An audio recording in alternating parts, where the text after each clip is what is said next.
TVN ਦੇਖਣ ਵਾਲੇ ਸਮੁੱਚੇ ਦਰਸ਼ਕਾਂ ਨੂੰ ਦਵਿੰਦਰ ਸਿੰਘ ਬੈਨੀਪਾਲ ਵੱਲੋਂ ਪਿਆਰ ਅਤੇ ਸਤਿਕਾਰ ਸਹਿਤ ਸਤਿ ਸ਼੍ਰੀ ਅਕਾਲ। ਦਾ ਬੈਨੀਪਾਲ ਸ਼ੋਅ ਵਿੱਚ ਤੁਹਾਡਾ ਸਭਨਾਂ ਦਾ ਨਿੱਘਾ ਸਵਾਗਤ। ਆਓ ਦੋਸਤੋ, ਕੁਝ ਅਹਿਮ ਖਬਰਾਂ, ਕੁਝ ਅਹਿਮ ਘਟਨਾਵਾਂ ਨੂੰ ਪ੍ਰੋਗਰਾਮ ਦੌਰਾਨ ਸ਼ਾਮਲ ਕਰੀਏ। 5 ਸੂਬਿਆਂ ਦੀਆਂ ਚੋਣਾਂ ਤੋਂ ਬਾਅਦ ਕੇਂਦਰ ਬਣਾਏਗੀ MSP ਤੇ ਕਮੇਟੀ। ਭਗਵੰਤ ਮਾਨ ਦਾ ਰਿਮੋਟ ਕੇਜਰੀਵਾਲ ਦੇ ਹੱਥ ਵਿੱਚ, ਆਖਿਆ ਮੁੱਖ ਮੰਤਰੀ ਚੰਨੀ ਨੇ।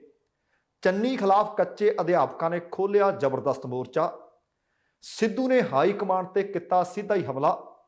ਭਾਣਜੇ ਦੀ ਗ੍ਰਿਫਤਾਰੀ ਨਾਲ ਚੰਨੀ ਦਾ ਸੱਚ ਆਇਆ ਬਾਹਰ। ਨਵਾਂ ਸ਼ਹਿਰ ਤੋਂ ਬਸਪਾ ਦੇ ਫਰਜ਼ੀ ਉਮੀਦਵਾਰ ਦੀ ਹੋਈ ਗ੍ਰਿਫਤਾਰੀ। ਅਤੇ ਗੁਰਨਾਮ ਸਿੰਘ ਚੜੂਨੀ ਨੇ ਆਪਣੀ ਪਾਰਟੀ ਦਾ ਚੋਣ ਮਨੋਰਥ ਪੱਤਰ ਕਰ ਦਿੱਤਾ ਜਾਰੀ। ਦੋਸਤੋ, ਇਹ ਕੁਝ ਜਾਣਕਾਰੀਆਂ ਅੱਜ ਦੇ ਆਪਣੇ ਇਸ ਪ੍ਰੋਗਰਾਮ ਦੌਰਾਨ ਸ਼ਾਮਲ ਰਹਿਣਗੀਆਂ।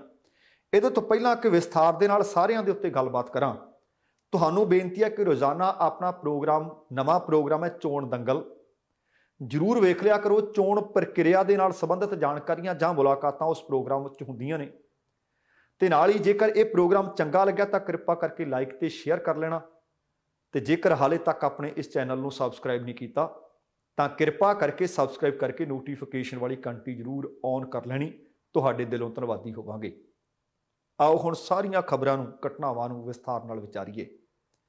ਤੁਹਾਨੂੰ ਯਾਦ ਹੋਣਾ ਹੈ ਕਿ ਦਿੱਲੀ ਦੀਆਂ ਬਰੂਹਾਂ ਤੇ 380 ਦਿਨ ਕਿਸਾਨ ਧਰਨਾ ਮਾਰ ਕੇ ਬੈਠੇ ਰਹੇ। ਇੱਕ ਵੀ ਵਾਰ ਭਾਰਤ ਦੇ ਪ੍ਰਧਾਨ ਮੰਤਰੀ ਨਰਿੰਦਰ ਦਮੋਦਰ ਦਾਸ ਮੋਦੀ ਹੋਰਾਂ ਨੇ ਉਹਨਾਂ ਦੇ ਨਾਲ ਗੱਲਬਾਤ ਤੱਕ ਨਾ ਕੀਤੀ। 700 ਤੋਂ ਵੱਧ ਕਿਸਾਨ ਸ਼ਹੀਦ ਹੋ ਗਏ। ਇੱਕ ਵੀ ਅਫਸੋਸ ਦਾ ਸ਼ਬਦ ਕਿਤੇ ਟਵਿੱਟਰ ਤੇ ਵੀ ਲਿਖਿਆ ਨਜ਼ਰ ਨਾ ਆਇਆ। ਆਖਰਕਾਰ ਤਿੰਨੇ ਖੇਤੀ ਕਾਨੂੰਨ ਤਾਂ ਰੱਦ ਕਰ ਦਿੱਤੇ ਗਏ। ਇੱਕ ਲਿਖਤੀ ਸਮਝੌਤਾ ਹੋਇਆ ਸੀ ਕਿ ਤੁਸੀਂ ਘਰਾਂ ਨੂੰ ਜਾਓ, ਅਸੀਂ MSP, ਜਿਸ ਨੂੰ ਆਪਾਂ ਘੱਟੋ ਘੱਟ ਸਮਰਥਨ, ਵੱਧ ਤੋਂ ਵੱਧ ਨਹੀਂ, ਮਿਨੀਮਮ ਸਪੋਰਟ ਪ੍ਰਾਈਸ, ਭਾਵ ਘੱਟੋ ਘੱਟ ਸਮਰਥਨ ਮੁੱਲ ਤੁਹਾਨੂੰ ਦੇਵਾਂਗੇ। ਉਹਦੇ ਉੱਤੇ ਇੱਕ ਕਮੇਟੀ ਬਣੇਗੀ। ਕਮੇਟੀ ਹਲੇ ਤੱਕ ਬਣੀ ਨਹੀਂ। ਬੀਤੇ ਦਿਨੀ ਫਿਰ ਸੰਯੁਕਤ ਕਿਸਾਨ ਮੋਰਚਾ ਨੇ ਦਿੱਲੀ ਦੇ ਵਿੱਚ ਇੱਕ ਪ੍ਰੈਸ ਕਾਨਫਰੰਸ ਕੀਤੀ। ਕਹਿੰਦੇ ਵੋਟ ਤੇ ਚੋਟ ਕਰਾਂਗੇ, ਜਿਹੜੀ ਭਾਸ਼ਾ, ਜਿਹੜੀ ਜ਼ੁਬਾਨ ਭਾਰਤੀ ਜਨਤਾ ਪਾਰਟੀ ਨੂੰ ਸਮਝ ਆਉਂਦੀ ਆ ਉਹਦੇ 'ਚ ਹੀ ਸਮਝਾ ਦਿਆਂਗੇ। ਹੁਣ ਪਤਾ ਲੱਗਿਆ ਕਿ ਕੇਂਦਰੀ ਖੇਤੀ ਮੰਤਰੀ ਨਰਿੰਦਰ ਸਿੰਘ ਤੋਮਰ ਨੇ ਹੁਣ ਰਾਜ ਸਭਾ ਦੇ ਵਿੱਚ ਇਸ ਮਾਮਲੇ ਤੇ ਇੱਕ ਜਾਣਕਾਰੀ ਦਿੱਤੀ ਹੈ। ਪਹਿਲਾਂ ਤਾਂ ਉਹਨਾਂ ਨੇ ਉਹੀ ਰਾਗ ਮੁੜ ਦੁਹਰਾਇਆ, ਉਹੀ ਅਲਾਪਿਆ ਕਿ ਜਿਹੜੇ ਖੇਤੀ ਕਾਨੂੰਨ ਸੀ ਉਹ ਵੀ ਚੰਗੇ ਸੀ ਤੇ ਨਾਲ ਅਸੀਂ ਕਿਸਾਨਾਂ ਦੀ ਭਲਾਈ ਲਈ ਵਚਨਬੱਧ ਹਾਂ। ਨਰਿੰਦਰ ਸਿੰਘ ਤੋਮਰ ਕਹਿੰਦੇ MSP ਤੇ ਕਮੇਟੀ ਦਾ ਐਲਾਨ ਕਰਾਂਗੇ, ਪਰ ਹਾਲੇ ਨਹੀਂ, 5 ਸੂਬਿਆਂ ਦੀਆਂ ਵਿਧਾਨ ਸਭਾ ਚੋਣਾਂ ਤੋਂ ਬਾਅਦ ਕਰਾਂਗੇ। ਅਸਲ ਦੇ ਵਿੱਚ ਪ੍ਰਸ਼ਨ ਕਾਲ ਦੇ ਦੌਰਾਨ ਉਹਨਾਂ ਨੂੰ ਇਹ ਸਵਾਲ ਕਰ ਲਿਆ ਗਿਆ। ਉਹਨਾਂ ਨੇ ਆਖਿਆ ਕਿ 5 ਸੂਬਿਆਂ ਦੀਆਂ ਚੋਣਾਂ ਨੇ, ਇਹਦੇ ਮੱਦੇਨਜ਼ਰ ਅਸੀਂ MSP ਤੇ ਕਮੇਟੀ ਤਾਂ ਬਣਾਉਣੀ ਸੀ, ਪਰ ਚੋਣ ਕਮਿਸ਼ਨ ਨੂੰ ਇੱਕ ਚਿੱਠੀ ਲਿਖ ਕੇ ਪੁੱਛਿਆ ਗਿਆ ਸੀ ਕਿ ਦੱਸੋ ਅਸੀਂ ਕਮੇਟੀ ਬਣਾਉਣਾ ਚਾਹੁੰਦੇ ਹਾਂ, ਕਮੇਟੀ ਬਣਾ ਦਈਏ। ਕਿਉਂਕਿ 5 ਸੂਬਿਆਂ ਦੇ ਵਿੱਚ ਵਿਧਾਨ ਸਭਾ ਦੀਆਂ ਚੋਣਾਂ ਨੇ। ਕਹਿੰਦੇ ਉਹਨਾਂ ਨੇ ਸਾਨੂੰ ਸਲਾਹ ਦਿੱਤੀ ਹੈ ਕਿ ਇਹਨਾਂ ਵਿਧਾਨ ਸਭਾ ਚੋਣਾਂ ਤੋਂ ਬਾਅਦ ਕਮੇਟੀ ਦਾ ਐਲਾਨ ਕਰ ਦਿਓ। ਪਰ ਉਹ ਕਹਿੰਦੇ ਪੂਰਾ ਮੁਲਕ ਜਾਣਦਾ ਕਿ ਪ੍ਰਧਾਨ ਮੰਤਰੀ ਨੇ ਫਸਲਾਂ ਦੀ ਵਿਭਿੰਨਤਾ, ਕੁਦਰਤੀ ਖੇਤੀ ਅਤੇ ਘੱਟੋ ਘੱਟ ਸਮਰਥਨ ਮੁੱਲ ਨੂੰ ਪ੍ਰਭਾਵਸ਼ਾਲੀ ਅਤੇ ਪਾਰਦਰਸ਼ੀ ਬਣਾਉਣ ਦੇ ਵਾਸਤੇ ਇੱਕ ਕਮੇਟੀ ਦੇ ਗਠਨ ਦਾ ਐਲਾਨ ਕੀਤਾ ਹੈ। ਸਰਕਾਰ ਪ੍ਰਧਾਨ ਮੰਤਰੀ ਮੋਦੀ ਵੱਲੋਂ ਕੀਤੇ ਐਲਾਨ ਪ੍ਰਤੀ ਵਚਨਬੱਧ ਹੈ। ਇਹ ਮਾਮਲਾ ਮੰਤਰਾਲੇ ਦੇ ਵਿਚਾਰ ਅਧੀਨ ਵੀ ਹੈ ਅਤੇ ਕਮੇਟੀ ਦਾ ਐਲਾਨ ਚੋਣਾਂ ਤੋਂ ਤੁਰੰਤ ਬਾਅਦ ਕਰ ਦਿੱਤਾ ਜਾਵੇਗਾ। ਤੁਹਾਨੂੰ ਮੈਂ ਦੱਸ ਦਿਆਂ, ਯਾਦ ਕਰਵਾ ਦਿਆਂ ਕਿ ਬੀਤੇ ਵਰੇ ਨਵੰਬਰ ਦੇ ਵਿੱਚ ਪ੍ਰਧਾਨ ਮੰਤਰੀ ਨਰਿੰਦਰ ਦਮੋਦਰ ਦਾਸ ਮੋਦੀ ਹੋਰਾਂ ਨੇ, ਜਿਸ ਦਿਨ ਗੁਰੂ ਨਾਨਕ ਦੇਵ ਜੀ ਦਾ ਗੁਰਪੁਰਬ ਸੀ, ਉਸ ਦਿਨ ਤਿੰਨੇ ਖੇਤੀ ਕਾਨੂੰਨ ਰੱਦ ਕਰਨ ਦਾ ਐਲਾਨ ਕਰ ਦਿੱਤਾ ਸੀ।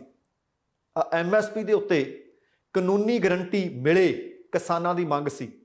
ਇਹਦੇ ਉੱਤੇ ਵਿਚਾਰ ਕਰਨ ਵਾਸਤੇ ਇੱਕ ਕਮੇਟੀ ਬਣਾ ਦਿੱਤੀ ਜਾਏਗੀ। ਤੇ ਕੁਝ ਮੰਗਾਂ ਕਿਸਾਨਾਂ ਦੀਆਂ ਹੋਰ ਨੇ, ਮੁਆਵਜ਼ੇ ਦੀਆਂ ਮੰਗਾਂ ਨੇ। ਲਖੀਮਪੁਰ ਖੀਰੀ ਵਾਲੀ ਘਟਨਾ ਹੈ ਤੇ ਪਰਚੇ ਮੁਕੱਦਮੇ ਜਿਹੜੇ ਦਰਜ ਹੋ ਗਏ ਸੀ ਉਹਨਾਂ ਦਿਨਾਂ ਦੇ ਦੌਰਾਨ, ਉਹ ਰੱਦ ਕਰਨ ਦੇ ਹਾਲ ਦੀ ਘੜੀ ਉਹਨਾਂ ਦੇ ਉੱਤੇ ਕੋਈ ਵਿਚਾਰ ਵਟਾਂਦਰਾ ਨਹੀਂ ਕੀਤਾ ਗਿਆ। ਤੇ ਕਿਸਾਨਾਂ ਨੇ ਫਿਰ ਆਖਿਆ ਕਿ ਹੋ ਸਕਦਾ ਕਿ ਆਉਣ ਵਾਲੇ ਦਿਨਾਂ ਵਿੱਚ ਸਾਨੂੰ ਫਿਰ ਸੰਘਰਸ਼ ਵਿੱਢਣਾ ਪੈ ਜਾਵੇ। ਪਰ ਇਹ ਗੱਲ ਬਿਲਕੁਲ ਸੱਚੀ ਹੈ ਕਿ ਚੋਣਾਂ ਹੋ ਰਹੀਆਂ ਨੇ, ਪਰ ਕੀ ਸਾਰੇ ਕੰਮ ਸਰਕਾਰ ਚੋਣ ਕਮਿਸ਼ਨ ਨੂੰ ਪੁੱਛ ਕੇ ਕਰਦੀ ਹੈ?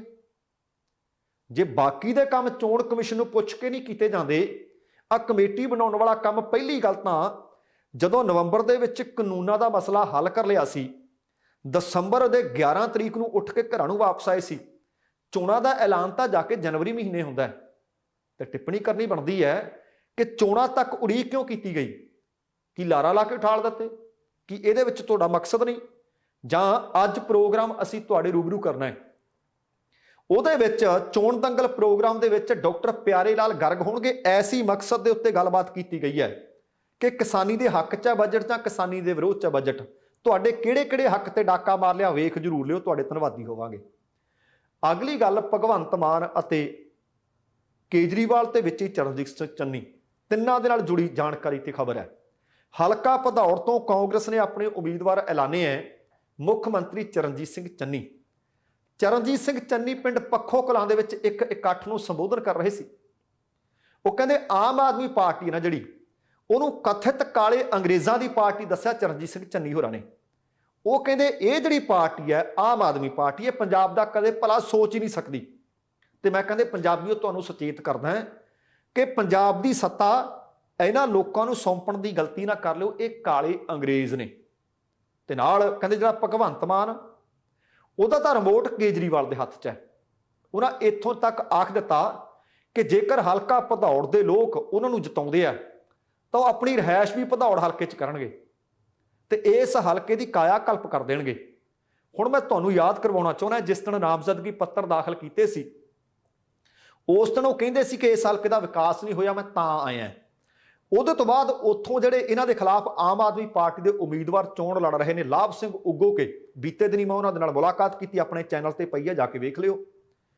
ਉਹ ਕਹਿੰਦੇ ਚਰਨਜੀਤ ਸਿੰਘ ਚੰਨੀ ਹੋਰੀ ਭੁੱਲ ਤਾਂ ਨਹੀਂ ਗਏ ਕਿ ਉਹ ਮੁੱਖ ਮੰਤਰੀ ਸੀ, ਉਹ ਐਮਐਲਏ ਨਹੀਂ ਸੀ। ਜੇ ਮੁੱਖ ਮੰਤਰੀ ਸੀ ਤਾਂ ਇਹ ਹਲਕਾ ਵੀ ਪੰਜਾਬ ਦੇ ਵਿੱਚ ਹੀ ਪੈਂਦਾ ਹੈ, ਵਿਕਾਸ ਕਰਨਾ ਜਾਂ ਕਰਵਾਉਣਾ ਕਿਹਨੇ ਸੀ। ਦੂਸਰੀ ਗੱਲ, ਹੁਣ ਜੇ ਇਸ ਖਬਰ ਤੇ ਟਿੱਪਣੀ ਕਰੀਏ ਕਿ ਚਰਨਜੀਤ ਸਿੰਘ ਚੰਨੀ ਦੱਸ ਸਕਦੇ ਹੈ, ਜੇ ਭਗਵੰਤ ਮਾਨ ਦਾ ਰਿਮੋਟ ਕੇਜਰੀਵਾਲ ਦੇ ਹੱਥ 'ਚ ਹੈ, ਇੱਕ ਬੰਦੇ ਦੇ ਹੱਥ 'ਚ ਕਿਹਾ, ਤਾਂ ਤੁਹਾਡਾ ਕਿਹਦੇ ਹੱਥ 'ਚ ਹੈ? ਕੀ ਰਾਹੁਲ ਦੇ ਹੱਥ 'ਚ ਹੈ? ਕੀ ਪ੍ਰਿਯੰਕਾ ਦੇ ਹੱਥ 'ਚ ਹੈ? ਕੀ ਸੋਨੀਆ ਗਾਂਧੀ ਦੇ ਹੱਥ 'ਚ ਹੈ? ਜਾਂ ਫਿਰ ਕਿਸੇ ਦੇ ਹੋਰ ਹੱਥ ਵਿੱਚ ਹੈ? ਤੁਹਾਨੂੰ ਵੀ ਮੈਂ ਦਰਸ਼ਕਾਂ ਨੂੰ ਯਾਦ ਕਰਵਾਉਣਾ ਚਾਹੁੰਦਾ, ਤੁਹਾਨੂੰ ਵੀ ਚੇਤੇ ਹੋਣਾ ਹੈ ਕਿ ਜਦੋਂ ਚਰਨਜੀਤ ਸਿੰਘ ਚੰਨੀ ਮੁੱਖ ਮੰਤਰੀ ਬਣਾਏ ਗਏ ਤਾਂ ਕਿਵੇਂ ਬਣੇ। ਆ ਬੀਤੇ ਦਿਨ ਹੀ ਸਭ ਕੁਝ ਜੱਗ ਜ਼ਾਹਰ ਸੀ ਕਿ ਜਾਖੜ ਸਾਹਿਬ ਕਹਿੰਦੇ ਨੇ 42 ਬੰਦੇ ਤਾਂ ਮੇਰੇ ਹੱਕ ਸੀ, ਇਹਨਾਂ ਦੇ ਹੱਕ 'ਚ 2 ਸੀ, ਫਿਰ ਰਿਮੋਟ ਕੰਟਰੋਲ ਨਾਲ ਤੁਹਾਨੂੰ ਬਣਾ ਦਿੱਤਾ ਗਿਆ। ਫਿਰ ਮੰਤਰੀ ਮੰਡਲ ਦੇ ਗਠਨ ਵਾਸਤੇ ਕਦੇ ਦਿੱਲੀ, ਕਦੇ ਪੰਜਾਬ, ਕਦੇ ਦਿੱਲੀ, ਕਿੰਨੇ ਚੱਕਰ ਲਾਉਣੇ ਪਏ। ਫਿਰ ਐਡਵੋਕੇਟ ਜਨਰਲ ਅਤੇ ਡੀਜੀਪੀ ਵਾਸਤੇ ਕਲੇਸ਼ ਪੈ ਗਿਆ। ਕਲੇਸ਼ ਨੂੰ ਨਜਿੱਠਣ ਵਾਸਤੇ ਦਿੱਲੀ ਦੇ ਚੱਕਰ ਕਿੰਨੇ ਮਾਰੇ ਤੇ ਕਿੰਨੇ ਮਰਵਾਉਣੇ ਪਏ। ਟਿਕਟਾਂ ਦੀ ਵੰਡ ਨੂੰ ਲੈ ਕੇ ਕਿੰਨੇ ਚੱਕਰ ਮਾਰੇ ਤੇ ਕਿਵੇਂ ਟਿਕਟਾਂ ਦੀ ਵੰਡ ਹੋਈ। ਹੁਣ ਜੇ ਤਾਂ ਚਰਨਜੀਤ ਸਿੰਘ ਚੰਨੀ ਹੋਰੀ ਇਸ ਗੱਲ ਤੋਂ ਇਨਕਾਰ ਕਰਦੇ ਆ ਕਿ ਉਹਨਾਂ ਦਾ ਰਿਮੋਟ ਸੋਨੀਆ, ਰਾਹੁਲ ਜਾਂ ਪ੍ਰਿਯੰਕਾ ਦੇ ਹੱਥ ਵਿੱਚ ਨਹੀਂ, ਤਾਂ ਫਿਰ ਮੰਨਿਆ ਜਾ ਸਕਦਾ ਹੈ। ਠੀਕ ਹੈ, ਭਗਵੰਤ ਦਾ ਰਿਮੋਟ ਵੀ ਉੱਥੇ ਹੀ ਹੈ, ਪਰ ਚਰਨਜੀਤ ਸਿੰਘ ਚੰਨੀ ਵੀ ਨਾ ਭੁੱਲਣ ਕਿ ਰਿਮੋਟ ਤੁਹਾਡਾ ਵੀ ਦਿੱਲੀ ਵਾਲਿਆਂ ਦੇ ਹੱਥ 'ਚ ਹੀ ਹੈ। ਦੂਸਰੀ ਗੱਲ ਹੋਰ, ਚਰਨਜੀਤ ਸਿੰਘ ਚੰਨੀ 2 ਹਲਕਿਆਂ ਤੋਂ ਚੋਣ ਲੜ ਰਹੇ ਨੇ। ਉਹ ਕਹਿੰਦੇ ਜੇ ਮੈਨੂੰ ਇੱਥੋਂ ਜਿਤਾ ਦਿੱਤਾ ਮੈਂ ਹਲਕਾ ਭਦੌੜ ਦੇ ਵਿੱਚ ਆਪਣੀ ਰਿਹਾਇਸ਼ ਕਰ ਲਾਂਗਾ। ਚਰਨਜੀਤ ਸਿੰਘ ਚੰਨੀ ਕਿੰਨੇ ਕੁ ਥਾਂ ਤੇ ਰਿਹਾਇਸ਼ ਕਰਨੀ ਚਾਹੁੰਦੇ ਆ? ਮਰਿੰਡੇ ਵੀ ਰਿਹਾਇਸ਼ ਹੈ, ਖਰੜ ਵੀ ਰਿਹਾਇਸ਼ ਹੈ, ਚੰਡੀਗੜ੍ਹ ਵੀ ਰਿਹਾਇਸ਼ ਹੈ, ਹੁਣ ਇੱਕ ਭਦੌੜ ਕਰ ਲੈਣਗੇ। ਇਹਦੇ ਤੋਂ ਇੱਕ ਗੱਲ ਉਹਨਾਂ ਨੇ ਸਾਫ਼ ਕਰ ਦਿੱਤੀ ਹੈ ਕਿ ਚਮਕੌਰ ਸਾਹਿਬ ਤੋਂ 4 ਵਾਰ ਜਿੱਤ ਦਰਜ ਕਰਨ ਵਾਲੇ ਚਰਨਜੀਤ ਸਿੰਘ ਚੰਨੀ ਮੁੱਖ ਮੰਤਰੀ ਪੰਜਾਬ। ਇਹਦਾ ਮਤਲਬ ਚਮਕੌਰ ਸਾਹਿਬ ਦੇ ਵੋਟਰਾਂ ਨੂੰ ਸਿੱਧਾ ਫੈਸਲਾ ਕਰਨ ਵਾਸਤੇ ਉਹਨਾਂ ਨੇ ਦੱਸ ਦਿੱਤਾ ਕਿ ਚਮਕੌਰ ਸਾਹਿਬ ਦੇ ਵੋਟਰ ਤੇ ਸਪੋਰਟਰ ਧਿਆਨ ਦੇਣ ਕਿ ਜੇਕਰ ਚਮਕੌਰ ਸਾਹਿਬ ਤੋਂ ਫਿਰ ਜਿੱਤ ਦਰਜ ਕਰਦੇ ਆ ਤਾਂ ਚਮਕੌਰ ਸਾਹਿਬ ਹਲਕੇ ਦੇ ਲੋਕਾਂ ਨੂੰ ਛੱਡਣਗੇ, ਕਿਉਂਕਿ ਜੇ ਦੋਵੇਂ ਥਾਵਾਂ ਤੋਂ ਜਿੱਤ ਗਿਆ ਤਾਂ ਇੱਕ ਛੱਡਣਾ ਪਊ। ਭਦੌੜ ਦੇ ਵਿੱਚ ਦੱਸ ਰਹੇ ਨੇ ਮੈਂ ਜਿੱਤ ਗਿਆ ਤਾਂ ਇੱਥੇ ਆਪਣੀ ਰਿਹਾਇਸ਼ ਕਰਾਂਗਾ, ਇਹਦਾ ਮਤਲਬ ਉਹ ਚਮਕੌਰ ਸਾਹਿਬ ਵਾਲਿਆਂ ਨੂੰ ਛੱਡਣ ਵਾਸਤੇ ਮਨ ਬਣਾ ਚੁੱਕੇ ਨੇ। ਜਾਂ ਫਿਰ ਲੀਡਰ ਗਿਰਗਿਟ ਵਰਗੇ ਹੁੰਦੇ ਨੇ, ਰੰਗ ਬਦਲ ਲੈਂਦੇ ਨੇ, ਦਲ ਬਦਲ ਲੈਂਦੇ ਨੇ, ਜਾਂ ਇਹ ਚੋਣ ਸਟੰਟ ਹੈ। ਇਹ ਪਤਾ ਲੱਗੂ ਹਾਲੇ ਜਿੱਤ ਦਰਜ ਦੋਵਾਂ ਥਾਵਾਂ ਤੋਂ ਕਰਦੇ ਆ ਜਾਂ ਨਹੀਂ। ਪਰ ਇੱਕ ਥਾਂ ਤੋਂ ਅਸਤੀਫਾ ਪੱਕਾ ਜੇ ਦੋਵਾਂ ਥਾਵਾਂ ਤੋਂ ਜਿੱਤਦੇ ਆ। ਤੇ ਦੂਸਰੀ ਗੱਲ ਇਹ ਕਿ ਉਹਨਾਂ ਦੀ ਚੋਣ ਮੁਹਿੰਮ ਨੂੰ ਹੁਲਾਰਾ ਜ਼ਰੂਰ ਮਿਲ ਗਿਆ ਜਦੋਂ ਬੀਤੇ ਦਿਨੀ ਸ਼੍ਰੋਮਣੀ ਅਕਾਲੀ ਦਲ ਦੇ ਸਿਰਕੱਢ ਆਗੂ ਸਾਬਕਾ ਨੌਕਰਸ਼ਾਹ ਦਰਬਾਰਾ ਸਿੰਘ ਗੁਰੂ ਅਕਾਲੀ ਦਲ ਨੂੰ ਅਲਵਿਦਾ ਆਖ ਕੇ ਚਰਨਜੀਤ ਸਿੰਘ ਚੰਨੀ ਦੇ ਹਾਜ਼ਰੀ ਦੇ ਵਿੱਚ ਆਪਣੇ ਹਮਾਇਤੀਆਂ ਸਮੇਤ ਕਾਂਗਰਸ ਪਾਰਟੀ ਵਿੱਚ ਸ਼ਾਮਲ ਹੋ ਗਏ ਆ। ਅਗਲਾ ਫੈਸਲਾ ਹਲਕਾ ਭਦੌੜ, ਅਗਲਾ ਫੈਸਲਾ ਸ਼੍ਰੀ ਚਮਕੌਰ ਸਾਹਿਬ ਦੇ ਵੋਟਰਾਂ ਦੇ ਹੱਥ 'ਚ ਹੈ ਕਿ ਕਿਹਨੂੰ ਜਿਤਾਉਂਦੇ ਨੇ ਤੇ ਕਿਹਨੂੰ ਹਰਾਉਂਦੇ ਆ। ਇੱਧਰ ਤਾਂ ਚਰਨਜੀਤ ਸਿੰਘ ਚੰਨੀ ਹੋਰੀਆਂ ਆਪਣੀਆਂ ਸਿਫਤਾਂ ਦੇ ਪੁਲ ਬੰਨ ਰਹੇ ਸੀ, ਆਪਣੀ ਸਰਕਾਰ ਦੀਆਂ ਸਿਫਤਾਂ ਦੇ ਪੁਲ ਬੰਨ ਰਹੇ ਸੀ, ਪਰ ਦੂਸਰੇ ਪਾਸੇ ਉਹਨਾਂ ਦੇ ਕੱਚੇ ਚਿੱਠੇ ਫਰੋਲ ਰਹੇ ਸੀ ਹਲਕਾ ਭਦੌੜ 'ਚ। ਕਹਿੰਦੇ ਸੀ ਹਲਕੇ ਦੀ ਕਾਇਆ ਕਲਪ ਕਰਨ ਵਾਸਤੇ ਆਇਆ, ਇਹ ਬਾਤਾਂ ਪਾ ਰਹੇ ਸੀ, ਪਰ ਇਹਨਾਂ ਬਾਤਾਂ ਨੂੰ ਹੁੰਗਾਰਾ ਕੌਣ ਦੇ ਰਹੇ ਸੀ? ਕੱਚੇ ਅਧਿਆਪਕ। ਉਹਨਾਂ ਨੇ ਘੇਰਾਬੰਦੀ ਸ਼ੁਰੂ ਕਰ ਦਿੱਤੀ। ਚੰਨੀ ਦੀ ਆਮਦ ਤੋਂ ਪਹਿਲਾਂ ਹੀ ਵੱਖੋ-ਵੱਖ ਸ਼ਹਿਰਾਂ ਕਸਬਿਆਂ ਦੇ ਵਿੱਚ ਰੋਸ ਮੁਜ਼ਾਹਰੇ ਉਹਨਾਂ ਨੇ ਸ਼ੁਰੂ ਕਰ ਦਿੱਤੇ। ਚੰਨੀ ਸਰਕਾਰ ਦੀਆਂ ਨਾਕਾਮੀਆਂ ਦਾ ਪ੍ਰਚਾਰ ਕਰ ਰਹੇ ਸੀ। ਬਹੁਤ ਸਾਰੇ ਥਾਵਾਂ ਤੇ ਜਾ ਕੇ ਪਿੰਡਾਂ 'ਚ, ਕਸਬਿਆਂ 'ਚ, ਸ਼ਹਿਰਾਂ 'ਚ, ਸੱਥਾਂ 'ਚ ਲੋਕਾਂ ਨੂੰ ਦੱਸ ਰਹੇ ਸੀ ਕਿ ਚੰਨੀ ਨੇ ਕਿਵੇਂ ਵਾਅਦਾ ਖਿਲਾਫੀਆਂ ਕੀਤੀਆਂ ਨੇ। ਉਹ ਆਖ ਰਹੇ ਸੀ ਕਿ ਇਸ ਬੰਦੇ ਤੋਂ ਭਲੇ ਦੀ ਆਸ ਨਾ ਰੱਖਿਓ। ਇਹਨਾਂ ਨੇ ਕਹਿੰਦੇ ਫੋਟੋਆਂ ਲਾ ਕੇ ਵੱਡੇ ਵੱਡੇ ਬੋਰਡ ਲਾਏ ਕਿ 36,000 ਮੁਲਾਜ਼ਮ ਜਿਹੜੇ ਕੱਚੇ ਸੀ ਪੱਕੇ ਕਰ ਦਿੱਤੇ। ਆਹ ਖੜੇ ਹਾਂ, ਕਹਿੰਦੇ ਕੱਚੇ ਪਹਿਲਾਂ ਸੀ, ਕੱਚੇ ਹੋਣਾ, ਇੱਕ ਵੀ ਪੱਕਾ ਨਹੀਂ ਕੀਤਾ। ਅਸੀਂ ਸੜਕਾਂ ਤੇ ਰੁਲ ਰਹੇ ਹਾਂ, ਸਿਰਫ ਐਲਾਨ ਕੀਤੀ ਹੈ। ਇਹ ਐਲਾਨਜੀਤ ਸਿੰਘ ਹੈ। ਕਹਿੰਦੇ 13,000 ਕੱਚੇ ਅਧਿਆਪਕ ਬੀਤੇ 18 ਸਾਲਾਂ ਤੋਂ ਸਰਕਾਰੀ ਸਕੂਲਾਂ ਦੇ ਵਿੱਚ ਸਿਰਫ 6,000 ਰੁਪਏ ਦੀਆਂ ਨਗੂਣੀਆਂ ਤਨਖਾਹਾਂ ਤੇ ਕੰਮ ਕਰ ਰਹੇ ਆ। ਮਨਰੇਗਾ ਮਜ਼ਦੂਰਾਂ ਤੋਂ ਘੱਟ ਪੈਸੇ ਬਣ ਰਹੇ ਆ। ਉਹਨਾਂ ਕਸਬਾ ਭਦੌੜ ਅਤੇ ਆਲੇ ਦੁਆਲੇ ਦੇ ਪਿੰਡਾਂ ਦੇ ਵਿੱਚ ਜਾ ਕੇ ਚਰਨਜੀਤ ਸਿੰਘ ਚੰਨੀ ਦੇ ਵਿਕਾਸ ਦੀਆਂ ਪੋਲਾਂ ਖੋਲੀਆਂ ਨੇ ਤੇ ਨਾਲ ਇੱਥੋਂ ਤੱਕ ਆਖ ਦਿੱਤਾ ਕਿ ਦੇਖਿਓ ਆ 111 ਦਿਨਾਂ ਦਾ ਵਿਕਾਸ ਤੁਸੀਂ ਦੇਖ ਲਿਆ ਕਿ ਇੱਧਰ ਦੇ ਭਾਣਜੇ ਨੂੰ ਫੜ ਕੇ ਲੈ ਗਏ। ਸਿਰਫ 111 ਦਿਨਾਂ ਦੇ ਵਿੱਚ ਕਰੋੜਾਂ ਰੁਪਇਆ, ਜੇ ਕਿਤੇ 5 ਸਾਲ ਮਿਲ ਗਏ ਫਿਰ ਅਰਬਾਂ ਹੋਵੇਗਾ। ਦੇਖਿਓ, ਕਹਿੰਦੇ ਠੱਗੇ ਨਾ ਜਾਇਓ, ਫੈਸਲਾ ਲੈਣ ਤੋਂ ਪਹਿਲਾਂ, ਵੋਟ ਪਾਉਣ ਤੋਂ ਪਹਿਲਾਂ ਸੋਚਿਓ। ਦੂਸਰੇ ਪਾਸੇ ਸਿੱਧੂ ਵੀ ਸਿੱਧਾ ਹੀ ਹੋ ਗਿਆ। ਸਿੱਧੂ ਨੇ ਆਪਣਾ ਐਲਾਨ ਕਰ ਦਿੱਤਾ। ਹਾਈ ਕਮਾਂਡ ਨੇ ਹਲੇ ਐਲਾਨ ਕਰਨਾ ਹੈ, ਕਿਉਂਕਿ ਪੰਜਾਬ ਦੇ ਵਿੱਚ ਸੀਐਮ ਦਾ ਚਿਹਰਾ ਕੌਣ ਹੋਵੇ। ਪਹਿਲੀ ਗੱਲ, ਮੈਂ ਅੱਗੇ ਵੀ ਤੁਹਾਨੂੰ ਬੜੀ ਵਾਰ ਇਸ ਗੱਲ ਦਾ ਜ਼ਿਕਰ ਕੀਤਾ ਕਿ ਇਹ ਮੰਗ ਗੈਰ ਸੰਵਿਧਾਨਕ ਹੈ। ਇਹ ਚੁਣੇ ਹੋਏ ਵਿਧਾਇਕਾਂ ਦੇ ਹੱਕਾਂ ਤੇ ਡਾਕਾ ਹੈ, ਪਰ ਫਿਰ ਵੀ ਰਵਾਇਤ ਬਣ ਚੁੱਕੀ ਹੈ। ਨਵਜੋਤ ਸਿੰਘ ਸਿੱਧੂ ਨੇ ਕਾਂਗਰਸ ਹਾਈ ਕਮਾਂਡ ਤੇ ਸਿੱਧਾ ਹੀ ਹਮਲਾ ਕਰ ਦਿੱਤਾ। ਅੰਮ੍ਰਿਤਸਰ ਦੇ ਵਿੱਚ ਆਪਣੇ ਸਮਰਥਕਾਂ ਨੂੰ ਸੰਬੋਧਨ ਕਰ ਰਹੇ ਸੀ। ਉਹ ਕਹਿੰਦੇ ਹਾਈ ਕਮਾਂਡ ਚਾਹੁੰਦੀ ਹੈ, ਸ਼ਬਦ ਉਹਨਾਂ ਨੇ ਵਰਤਿਆ ਕਿ ਉੱਪਰ ਵਾਲੇ ਚਾਹੁੰਦੇ ਹੈ ਕਿ ਮੁੱਖ ਮੰਤਰੀ ਦਾ ਚਿਹਰਾ ਕੋਈ ਕਮਜ਼ੋਰ ਹੋਵੇ ਜਿਹੜਾ ਉਹਨਾਂ ਦੇ ਇਸ਼ਾਰਿਆਂ ਤੇ ਨੱਚਦਾ ਰਹੇ। ਤੇ ਉੱਪਰ ਵਾਲੇ ਕਹਿਣਗੇ ਚੱਲ ਮੇਰੀ ਬੁਲਬੁਲ ਪੈਸਾ ਮਿਲੇਗਾ, ਚੱਲ ਨੱਚ ਮੇਰੀ ਬੁਲਬੁਲ ਪੈਸਾ ਮਿਲੇਗਾ। ਕਹਿੰਦਾ ਪਹਿਲਾਂ ਬਾਂਹ ਮਰੋੜਦੇ ਆ, ਫਿਰ ਦਰਦ ਹੋਣ ਤੇ ਛੱਡ ਦਿੰਦੇ ਆ। ਜਦ ਇੰਨੀ ਕੁ ਹਲੇ ਗੱਲ ਕਰੀ ਰਹੇ ਸੀ, ਜਿਹੜੇ ਸਮਰਥਕ ਸੀ, ਭੀੜ ਇਕੱਠੀ ਹੋਈ ਸੀ, ਨਾਅਰੇ ਗੂੰਜ ਰਹੇ ਸੀ, ਸਾਡਾ ਸੀਐਮ ਕੈਸਾ ਹੋ, ਨਵਜੋਤ ਸਿੱਧੂ ਜੈਸਾ ਹੋ। ਮੈਂ ਇਹ ਵੀ ਤੁਹਾਨੂੰ ਯਾਦ ਕਰਵਾ ਦਿਆਂ ਕਿ 6 ਫਰਵਰੀ ਨੂੰ ਉਚੇਚੇ ਤੌਰ ਤੇ ਰਾਹੁਲ ਗਾਂਧੀ ਲੁਧਿਆਣੇ ਆ ਰਹੇ ਨੇ। ਸੀਐਮ ਚਿਹਰੇ ਦਾ ਐਲਾਨ ਕੀਤਾ ਜਾ ਸਕਦਾ ਹੈ। ਇਸ ਦੌੜ ਦੇ ਵਿੱਚ ਤਿੰਨਾਂ ਦੇ ਵਿੱਚੋਂ ਹੁਣ 2 ਨੇ, ਚਰਨਜੀਤ ਸਿੰਘ ਚੰਨੀ ਅਤੇ ਨਵਜੋਤ ਸਿੰਘ ਸਿੱਧੂ। ਹੁਣ ਤੱਕ ਦੀਆਂ ਮਿਲ ਰਹੀਆਂ ਜਾਣਕਾਰੀਆਂ ਦੇ ਅਨੁਸਾਰ ਚਰਨਜੀਤ ਸਿੰਘ ਚੰਨੀ ਇਸ ਦੌੜ ਦੇ ਵਿੱਚ ਅੱਗੇ ਚੱਲ ਰਹੇ ਨੇ, ਕਿਉਂਕਿ ਜਿਹੜੇ ਕੁਝ ਕਰਪਟ ਕਾਂਗਰਸੀ ਵੀ ਨੇ ਉਹ ਚਾਹੁੰਦੇ ਨਹੀਂ ਕਿ ਸਾਡਾ ਖੇਡ ਖਤਮ ਹੋ ਜੇ, ਇਹ ਮਘੋਰੇ ਬੰਦ ਹੋ ਜਾਣ। ਸਿੱਧੂ ਨੇ ਗੱਲਬਾਤ ਕਰਦਿਆਂ ਇੱਥੋਂ ਤੱਕ ਆਖ ਦਿੱਤਾ ਕਿ ਜੇ ਤਾਂ ਨਵਾਂ ਪੰਜਾਬ ਬਣਾਉਣਾ ਹੈ ਤਾਂ ਮੁੱਖ ਮੰਤਰੀ ਉਹ ਹੋਣਾ ਚਾਹੀਦਾ ਜਿਹੜਾ ਸਖਤ ਫੈਸਲੇ ਲੈ ਸਕੇ, ਚੋਰ ਮਘੋਰੇ ਬੰਦ ਕਰ ਦੇਵੇ। ਉਹ ਕਹਿੰਦੇ ਜਿਸ ਤਰ੍ਹਾਂ ਦਾ ਮੁੱਖ ਮੰਤਰੀ ਹੋਊ ਉਸੇ ਤਰ੍ਹਾਂ ਦਾ ਸੂਬਾ ਹੋਊ। ਮੁੱਖ ਮੰਤਰੀ ਦਾ ਹਵਾਲਾ ਦੇਖੋ, ਉਹਨਾਂ ਨੇ ਆਖਿਆ ਕਿ ਆ 2 ਮੁੱਖ ਮੰਤਰੀਆਂ ਦਾ ਮੈਂ ਜ਼ਿਕਰ ਕਰਦਾ, 25-30 ਸਾਲਾਂ 'ਚ ਇਹਨਾਂ ਨੇ ਪੰਜਾਬ ਨੂੰ ਬਰਬਾਦ ਕੀਤਾ ਹੈ।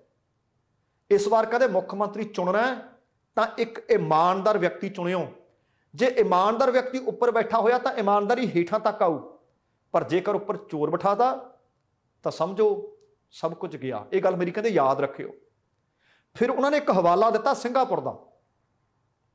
ਸਿੰਗਾਪੁਰ ਦੇ ਵਿੱਚੋਂ ਕਹਿੰਦੇ ਕਰਪਸ਼ਨ ਕਿਵੇਂ ਖਤਮ ਕੀਤੀ। ਉਹ ਕਹਿੰਦੇ ਉੱਥੋਂ ਦਾ ਇੱਕ ਮੰਤਰੀ ਸੀ, ਭਾਵ ਉਹਨਾਂ ਨੇ ਟੌਪ ਤੋਂ ਹੇਠਾਂ ਨੂੰ ਲਿਆਂਦਾ ਸਾਰਾ ਕੰਮ। ਕਹਿੰਦੇ ਇੱਕ ਮੰਤਰੀ ਕਿਸੇ ਕਾਰੋਬਾਰੀ ਦੇ ਨਾਲ ਛੁੱਟੀਆਂ ਮਨਾਉਣ ਵਾਸਤੇ ਚਲਾ ਗਿਆ। ਹੁਣ ਜਿਹਦੇ ਨਾਲ ਛੁੱਟੀਆਂ ਮਨਾਉਣ ਗਿਆ ਤਾਂ ਮਤਲਬ ਫਾਇਦਾ ਵੀ ਕਰੂ। ਏਅਰਪੋਰਟ ਤੇ ਕਹਿੰਦੇ ਉੱਤਰ ਨਹੀਂ ਦਿੱਤਾ। ਅਗਲਿਆਂ ਨੇ ਮੰਤਰਾ ਖੋਲਿਆ ਤੇ ਚੱਲ ਕਹਿੰਦੇ ਜੇਲ੍ਹ। ਆ ਜਿਹੜੇ ਕੰਮ ਕਰਦਾ ਸਿੰਗਾਪੁਰ 'ਚ ਇਸ ਕੰਮ ਦੀ ਥਾਂ ਹੈ ਨਹੀਂ। ਕਹਿੰਦੇ ਆਹ ਕੰਮ ਸਾਨੂੰ ਪੰਜਾਬ 'ਚ ਕਰਨਾ ਪਊ ਜੇ ਚਾਹੁੰਦੇ ਹੋ ਪੰਜਾਬ ਬਚਾਉਣਾ।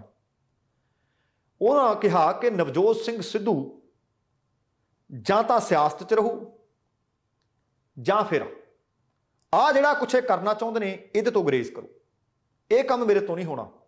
ਇਹਦੇ ਤੋਂ ਮੈਂ ਪਹਿਲਾਂ ਵੀ ਤੁਹਾਨੂੰ ਦੱਸਦਾ ਕਿ ਡਾਕਟਰ ਨਵਜੋਤ ਕੌਰ ਸਿੱਧੂ ਵੀ ਆਖ ਚੁੱਕੇ ਨੇ ਕਿ ਜੇਕਰ ਸਿੱਧੂ ਨੂੰ ਨਾ ਜ਼ਿੰਮੇਵਾਰੀ ਨਾ ਦਿੱਤੀ ਤਾਂ ਉਹ ਆਪਣੇ ਪੁਰਾਣੇ ਪ੍ਰੋਫੈਸ਼ਨ 'ਚ ਦੁਬਾਰਾ ਪਰਤ ਜਾਣਗੇ। ਉਹ ਕਹਿੰਦੀ ਸਿੱਧੂ 1 ਘੰਟੇ ਦਾ 25 ਤੋਂ 30 ਲੱਖ ਰੁਪਇਆ ਕਮਾਉਂਦਾ ਸੀ, ਅਸੀਂ ਘਾਟਾ ਖਾਦਾ ਆ ਕੇ ਸਿਆਸਤ 'ਚ। ਮਹੀਨੇ ਦਾ ਕਹਿੰਦੀ 5-10 ਲੱਖ ਰੁਪਇਆ ਮੈਂ ਵੀ ਕੁੱਟ ਸੁੱਟਦੀ ਸੀ। ਤੇ ਨਵਜੋਤ ਸਿੰਘ ਸਿੱਧੂ ਵੀ ਕਈ ਮੌਕਿਆਂ ਤੇ ਆਖ ਚੁੱਕੇ ਆ ਕਿ ਫੈਸਲੇ ਲੈਣ ਦੀ ਤਾਕਤ ਦਿਓ। ਜੇ ਇਹ ਤਾਕਤ ਨਾ ਦਿੱਤੀ ਤਾਂ ਮੈਂ ਇੱਟ ਨਾਲ ਇੱਟ ਖੜਕਾ ਦੂੰ। ਇੱਥੋਂ ਤੱਕ ਆਖ ਦਿੱਤਾ ਸੀ ਬੀਤੇ ਦਿਨੀ ਰਾਹੁਲ ਗਾਂਧੀ ਦੀ ਹਾਜ਼ਰੀ 'ਚ ਕਿ ਦਰਸ਼ਨੀ ਘੋੜਾ ਨਹੀਂ ਮੈਂ ਬਣਨਾ ਚਾਹੁੰਦਾ, फैसले लैण की ताकत दिओ। हुण देखदे हां कि 6 तरीक नूं सिद्धू ते चन्नी दे विचों चोण किहदी कीती जांदी है। पर सिद्धू ने खुल्लम खुल्ला ऐलान कर दिता है कि आर जां पार दे नाल इह वी आख दिता कि जे गलती ये कर लई ना किसी कमजोर बंदे नूं सीएम का चेहरा ऐलान दिता। हुण कमजोर कौन है? दौड़ तो दोनों ही ने। कमजोर वो असल च चरणजीत सिंह चन्नी नूं आख रहे हैं।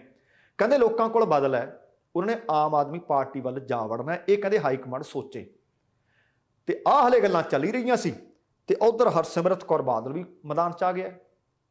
हरसिमरत कौर बादल ने आखिया कि करोड़ों की रेत माइनिंग मामले दे विच मुख मंत्री चरणजीत सिंह चन्नी दी साली दा मुंडा भाणजा गिरफ्तार कर लिया है।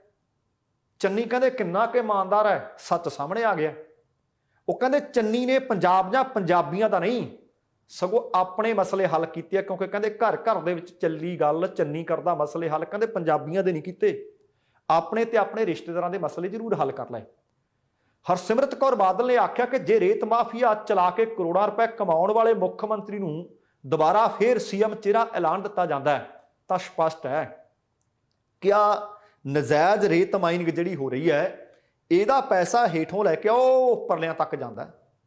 हुण दूसरे पासे बीबा नूं सवाल करते हैं कि चरणजीत सिंह चन्नी का भाणजा ईडी ने फड़ लिया, गिरफ्तार कर लिया, 8 फरवरी तक उसका रिमांड ले लिया और बीती अद्धी रात पहर के तड़के तकरीबन 12:30 बजे चुक लिया।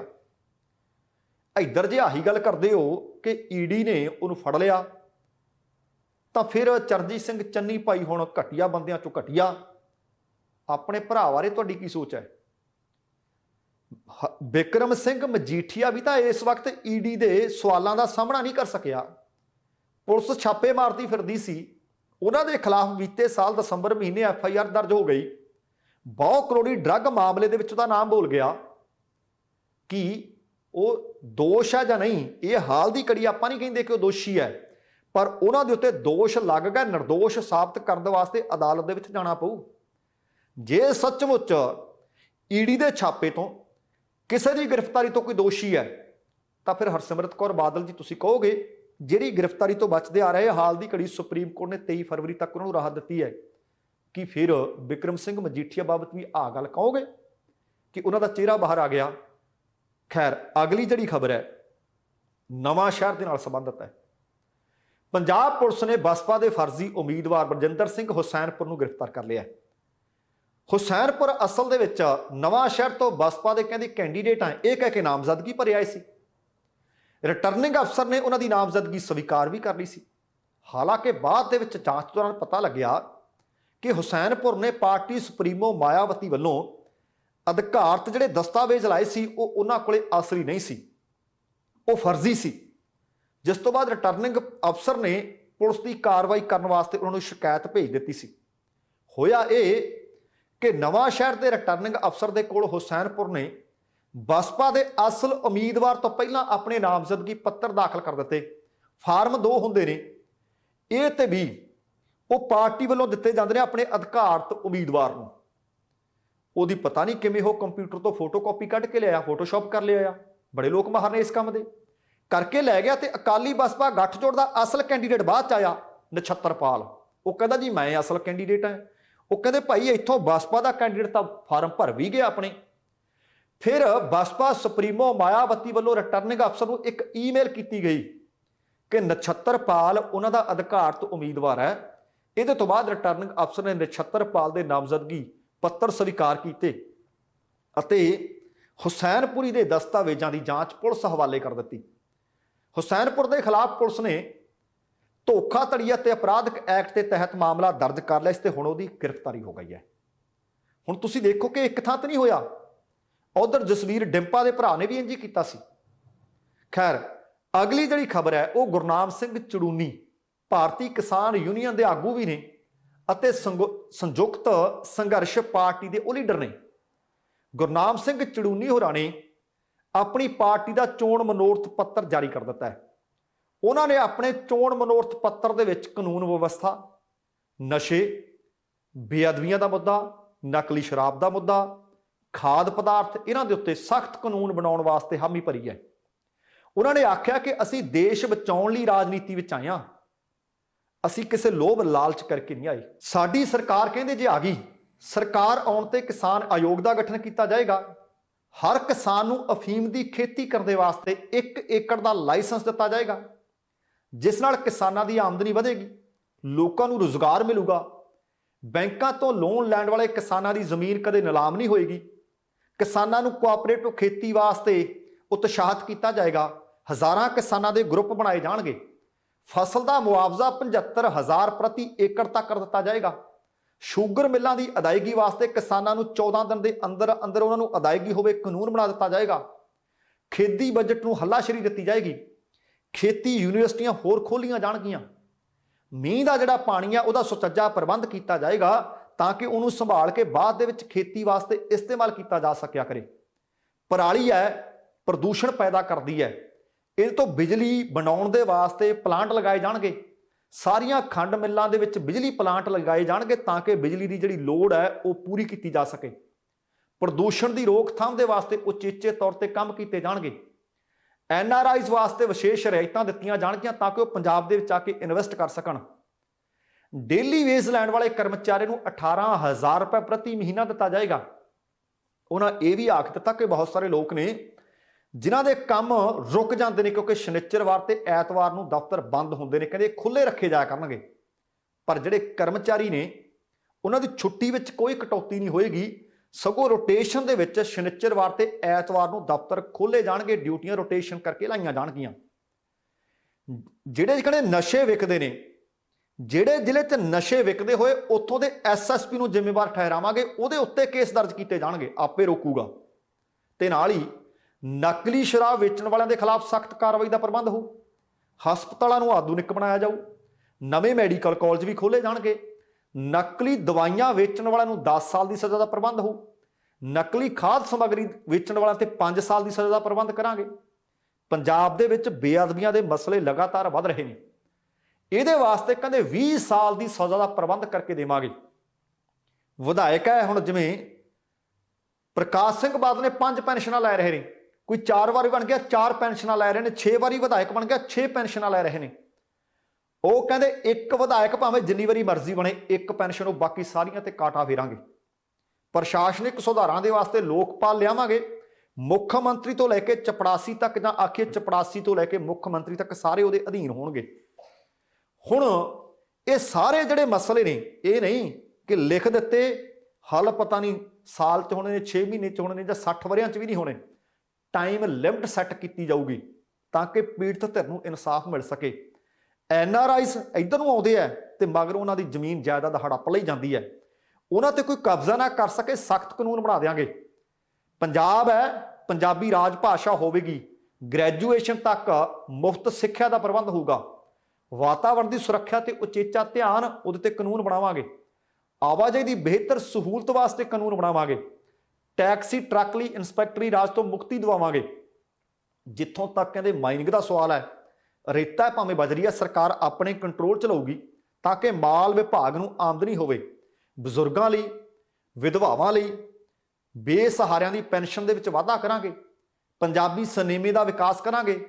ਥੀਏਟਰ ਨੂੰ ਹੱਲਾਸ਼ੇਰੀ ਦੇਵਾਂਗੇ। ਕਹਿੰਦੇ ਸਰਕਾਰ ਆਵੇ ਤਾਂ ਛੋਟੇ ਕਾਰੋਬਾਰੀਆਂ ਨੂੰ ਉਤਸ਼ਾਹਿਤ ਕਰਨ ਵਾਸਤੇ ਰੇਹੜੀ ਅਤੇ ਇੰਸਪੈਕਟਰੀ, ਜਿਹੜੇ ਛੋਟੇ ਛੋਟੇ ਕਾਰੋਬਾਰੀ ਨੇ ਜਿਨ੍ਹਾਂ ਨੂੰ ਵਿਚਾਰਿਆਂ ਨੂੰ ਤੰਗ ਕੀਤੇ ਕਰਦੇ ਆ ਇੰਸਪੈਕਟਰ, ਉਸ ਇੰਸਪੈਕਟਰੀ ਰਾਜ ਤੋਂ ਉਹਨਾਂ ਨੂੰ ਮੁਕਤੀ ਦਿਵਾਵਾਂਗੇ। ਹੁਣ ਇਹ ਗੱਲਾਂ ਕੀਤੀਆਂ ਨੇ ਗੁਰਨਾਮ ਸਿੰਘ ਝੜੂਨੀ ਹੋਰਾਂ ਨੇ। ਹੁਣ ਝੜੂਨੀ ਸਾਹਿਬ ਹੋਰਾਂ ਦੀ ਪਾਰਟੀ ਪਤਾ ਨਹੀਂ ਜਿੱਤ ਹਾਸਲ ਕਰਦੀ ਹੈ ਜਾਂ ਨਹੀਂ, ਪਰ ਬਾਕੀਆਂ ਦਾ ਵੀ ਖਿਆਲ ਰੱਖਿਓ, ਕਿਉਂਕਿ ਬੀਤੇ ਕੰਮ ਪੁੱਛਿਓ ਉਹਨਾਂ ਨੂੰ ਤੁਸੀਂ ਕੀ ਕੀਤੇ ਨੇ। ਮੈਂ ਰੋਜ਼ਾਨਾ ਤੁਹਾਨੂੰ ਇੱਕੋ ਹੀ ਸੁਨੇਹਾ ਦੇਣਾ ਕਿ ਜੇਕਰ ਕੋਈ ਮੌਜੂਦਾ ਵਿਧਾਇਕ ਜਾਂ ਸਾਬਕਾ ਵਿਧਾਇਕ ਆਵੇ, ਪੁੱਛਿਓ ਕਿ ਤੁਹਾਡੀ ਵਿਧਾਇਕੀ ਵੇਲੇ ਦੱਸਿਓ ਸਾਡੇ ਇਸ ਹਲਕੇ ਦਾ ਕੀ ਸਵਾਰਿਆ ਗਿਆ। ਚਰਨਜੀਤ ਸਿੰਘ ਚੰਨੀ ਹੋਰੀ ਜਿਹੜੇ ਕਹਿੰਦੇ ਨੇ ਮੈਂ ਹੁਣ ਕਾਇਆ ਕਲਪ ਕਰ ਦਿਆਂਗਾ, ਪੁੱਛਿਓ ਕਿ 111 ਦਿਨਾਂ ਦੇ ਵਿੱਚ ਭਦੌੜ ਵਾਸਤੇ ਤੁਸੀਂ ਕੁਝ ਦਿੱਤਾ ਜਾਂ ਨਹੀਂ ਦਿੱਤਾ। ਚਮਕੌਰ ਸਾਹਿਬ ਆਪ ਤਾਂ ਪੁੱਛ ਲਿਓ ਕਿ ਤੁਹਾਡਾ ਹਲਕਾ ਹਾਲੇ ਵੀ ਕਿਤੇ ਪਛੜਿਆ ਹੋਇਆ ਤਾਂ ਨਹੀਂ। ਕੀ ਚਮਕੌਰ ਸਾਹਿਬ ਦੇ ਵਿੱਚ ਭ੍ਰਿਸ਼ਟਾਚਾਰੀ ਖਤਮ ਹੋ ਗਈ? ਕੀ ਨਜਾਇਜ਼ ਮਾਈਨਿੰਗ ਉੱਥੇ ਹੁੰਦੀ ਹੈ ਕਿ ਨਹੀਂ ਹੁੰਦੀ? ਕਿ ਉੱਥੇ ਵੱਡੇ ਵੱਡੇ ਢਿੱਡਾਂ ਵਾਲੇ ਧੰਨਾ ਸੇਠ ਤੁਰੇ ਫਿਰਦੇ ਆ ਕਿ ਨਹੀਂ ਤੁਰੇ ਫਿਰਦੇ? ਕਿ ਉੱਥੇ ਤੁਸੀਂ ਆਪਣੇ ਹੱਕ ਵਿੱਚ ਪ੍ਰਚਾਰ ਕਰਾਉਣ ਵਾਸਤੇ ਸਾਡਾ ਚੰਨੀ ਟਰੈਕ ਸੂਟ ਵੰਡਿਆ ਕਿ ਨਹੀਂ ਵੰਡੇ? ਕੀ ਤੁਹਾਡਾ ਜਲੰਧਰ ਦੇ ਵਿੱਚ ਸਾਡੇ ਚੰਨੀ ਵਾਲਾ ਟਰੱਕ ਫੜਿਆ ਗਿਆ ਸੀ, ਤੁਹਾਡਾ ਸੀ ਜਾਂ ਕਿਸੇ ਦਾ ਸੀ? ਕਿ ਜਿਹੜੇ ਜਗਮੋਹਨ ਕੰਗ ਤੁਹਾਡੇ ਉੱਤੇ ਦੋਸ਼ ਲਾਉਂਦੇ ਨੇ ਕਿ ਭ੍ਰਿਸ਼ਟਾਚਾਰ ਦੀ ਤੁਸੀਂ ਪੰਡੋਂ ਸੱਚੇ ਨੇ ਜਾਂ ਝੂਠੇ ਨੇ? ਇਹ ਸਵਾਲ ਹਰ ਇੱਕ ਨੂੰ ਪੁੱਛਿਓ। ਹੋ ਸਕਦਾ ਆਉਣ ਵਾਲੇ ਦਿਨਾਂ ਵਿੱਚ ਚਰਨਜੀਤ ਸਿੰਘ ਚੰਨੀ ਪੰਜਾਬ ਕਾਂਗਰਸ ਦੇ ਸੀਐਮ ਦੇ ਚਿਹਰੇ ਹੋਣ।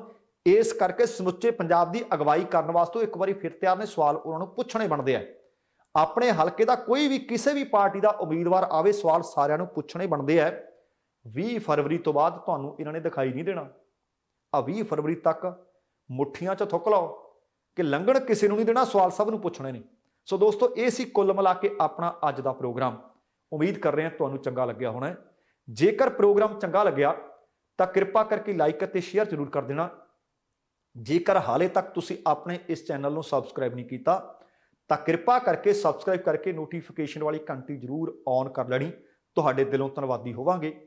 ਸਮਾਂ ਸਮਾਪਤ ਹੈ। ਜਾਣ ਤੋਂ ਪਹਿਲਾਂ ਕਹਾਂਗਾ, ਜ਼ਿੰਦਗੀ ਜਿੰਦਾ ਦਿਲੀ ਦਾ ਨਾਮ ਹੈ। ਦਵਿੰਦਰ ਸਿੰਘ ਬੈਨੀਪਾਲ ਨੂੰ ਆਗਿਆ ਦਿਓ। ਸਤਿ ਸ਼੍ਰੀ ਅਕਾਲ ਤੇ ਰੱਬ ਰਾਖਾ।